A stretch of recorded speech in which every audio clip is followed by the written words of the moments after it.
My wife kept pressuring me for an open relationship. Turns out she was already cheating, so I opened up with divorce instead.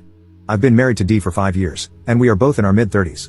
Last year, Dee told me she thinks she's into women too, and would like to explore having a relationship with one. I asked if she wanted to explore it as a casual fling or a real relationship, to which she replied, an actual relationship. She felt she had so much love to share, but my concern was whether she had enough time to share it. I said I wasn't on board, and I thought the subject was closed. About 4 months ago, Dee brought it up again, and said she would be happy with just a friends with benefits arrangement, not an actual relationship.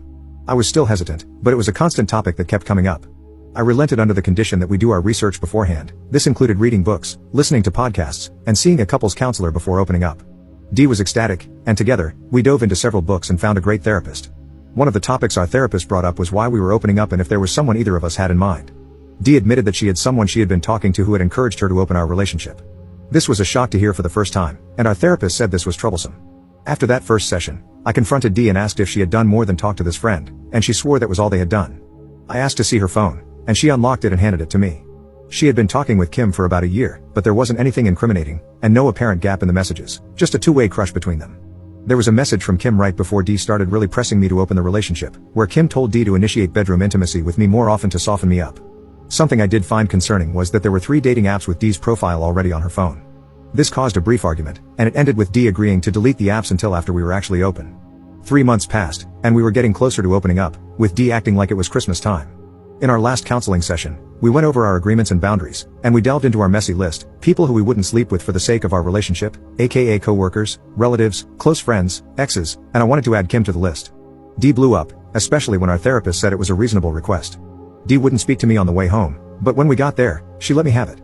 I even showed her in 2 of the books we had read where it said that opening up for a specific person was a bad idea.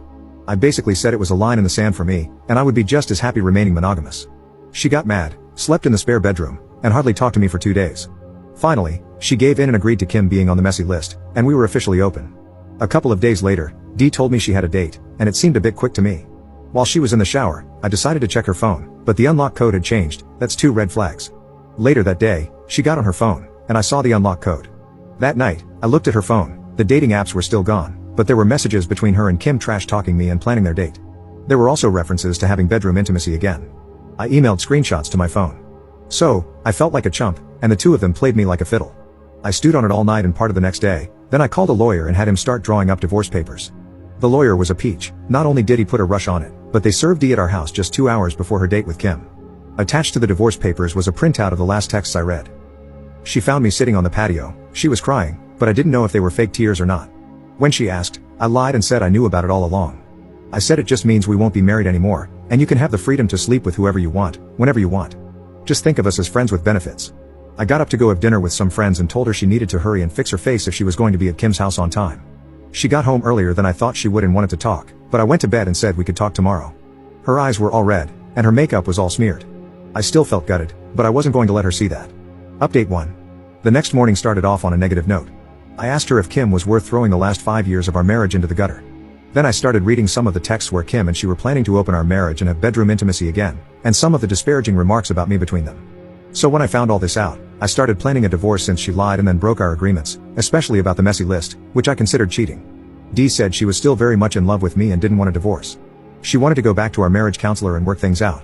I told her I couldn't be married to a liar and a cheater, and she was the one who burnt down that pledge, and now we just need to move on.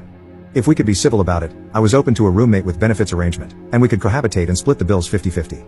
Since we wouldn't be married any longer, we would both be free to part ways at any time without any strings attached. She is determined to win my trust back and show me how much she still loves me. Hopefully, our therapist can help us form a new set of rules as roommates, and we will see where things go from here. Mini update. I hear what all the comments are saying, but at this point, I can't legally just kick her out. However, I've got our finances separated, all the credit cards cancelled, and half of the money has been moved to a separate account. I told Dee she could stay on my insurance until the first of the year. Our regular counseling session is on Tuesday, and I have already emailed our therapist with a heads up on our relationship change. I moved all of Dee's things into the spare bedroom. The last couple of days, I've been love spammed. Dee wants to pump the brakes now on the open relationship and put the divorce on hold. I let her know that both of those ships have sailed, and we would just have to ride them out and see where they take us, but it is unlikely that we would get back to where we were. Last night she got all made up and put on my favorite outfit. Probably some of the hottest bedroom intimacy we ever had, including her initiating a couple of things that were on her taboo list, and then more this morning when we woke up. I gotta say that my friends have really been there for me these last 6 months. Most of them have been encouraging me to stay steady on the divorce.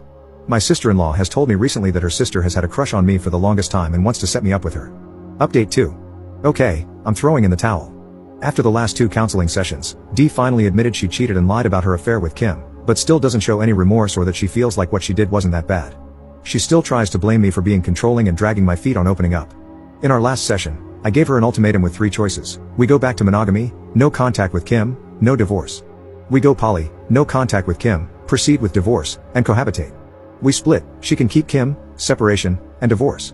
Dee thinks we can work out option 2 and still keep Kim, but once again, I told her I felt like Kim instigated all this, and her presence was a deal breaker for me. I'm still being love spammed at home and pressured to give in to her desired outcome. I have been quietly looking at condos near downtown with the thought of moving out and letting her have the house for the next 6 months until the lease is up. I told her I wasn't going to Thanksgiving at her family's this Friday and was going to my parents Thursday without her. I said, tell them whatever you want, but I was telling my family the truth, which upset her. Her sister did text me about if anything was wrong, and I told her Dee had an affair with another woman, and we were getting a divorce. My hope is to be out before Christmas. If she spends the night or the weekend with Kim, I can be out before she realizes it.